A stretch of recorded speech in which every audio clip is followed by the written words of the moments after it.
अस्सलामुअलैकुम दोस्तों, ਤੁਸੀਂ देख रहे हो पाक पंजाब टीवी ਤੇ मैं ਤੁਹਾਡਾ ਮੇਜ਼ਬਾਨ मोहम्मद शबान। दोस्तों सब तो पहला साडे चैनल ਨੂੰ सबसक्राइब करो, नाल बैल आइकॉन ਦਾ बटन दबाओ ताकि साडी हर आने वाली वीडियो तक पहुंच सके, ਤੁਹਾਡੇ तक पहुंच सके। दोस्तों ਅੱਜ मैं ਤੁਹਾਡੇ ਵਾਸਤੇ ਇੱਕ ਬਹੁਤ ਅੱਛੀ ਮੱਝ ਦੀ ਵੀਡੀਓ ਲੈ ਕੇ ਆਇਆ, ਉਮੀਦ ਹੈ ਕਿ ਤੁਹਾਨੂੰ ਪਸੰਦ ਆਏਗੀ। और कैमरामैन साहब जरा दिखाओ।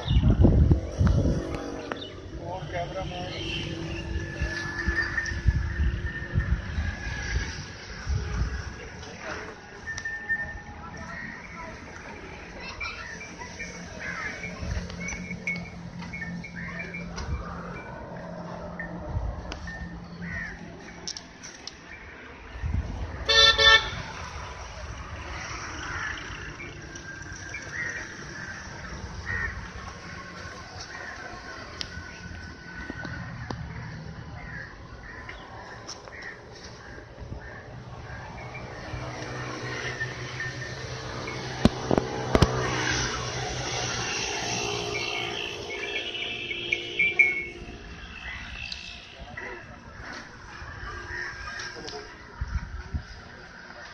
कट्टा ना कट्टा है दोस्तों, कट्टा इंदा बेहतरीन ते चंगा सोहना कट्टा।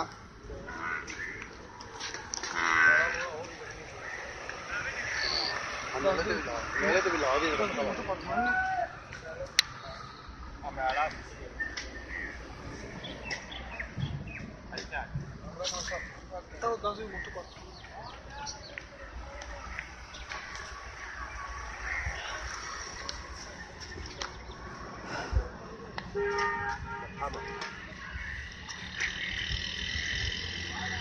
कितनी अखा खुले सिंह बेहतरीन ते चंगी सोहनी मੱਝ।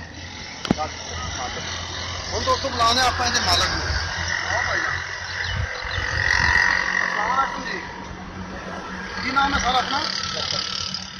जफर खान। जफर खान ने मੱਝ जी अपनी किन्ने सूए? दूसरे सूए। कितना दुध इस टाइम कर रही? 14 किलो दसी जाने, होगा 15 किलो 16। लेकिन साडा कोई भरा खरीदा तो 14 किलो गारंटी ना चो, गारंटी ना गड्डियां मालो टाइम टू टाइम। हाँ बिल्कुल टाइम टू टाइम गड्डियां मारा जी। सूई नूं हुण मैला सटदी पई तकरीबन 10 ਤੋਂ 12 दिन हो गए। ठीक कट्टा 10-12 दिन। हाँ 10-12 दिन। साडा कोई दोस्त भरा खरीदना चाहता है तो मुੱਲ भी जरा दसो। 3 लाख पूरा। ये अपनी मੱਝ की चंगी तो चंगी थां की दरिया की प्योर दरिया की मੱਝ तेरी अच्छी है। मੱਝ दसी जाती है ना, जिन्नियां वीडियो पाओ जिन्नियां भी अपनी जिथे मੱਝ गई उत्थे याद करेंगे वाकई तो मੱਝ अच्छी मੱਝ। अच्छा हुण इहदा 3 लाख रुपया पिछों कोई साडा भाई खरीदे तो प्यार मुहब्बत हो जाएगा? हो जाएगा तो थोड़ा घना होगा, घना है। चलो ठीक है, थोड़ा बहुत होएगा प्यार इंशाअल्लाह। दोस्तों भाई ने 3 लाख रुपया मੱਝ का मंगया। साडा कोई दोस्त भरा खरीदना चाहेगा तो मजीद प्यार मुहब्बत कर लैणगे।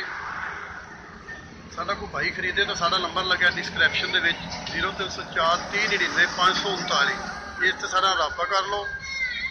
अब मिलने अगली वीडियो ते। अल्लाह हाफिज़।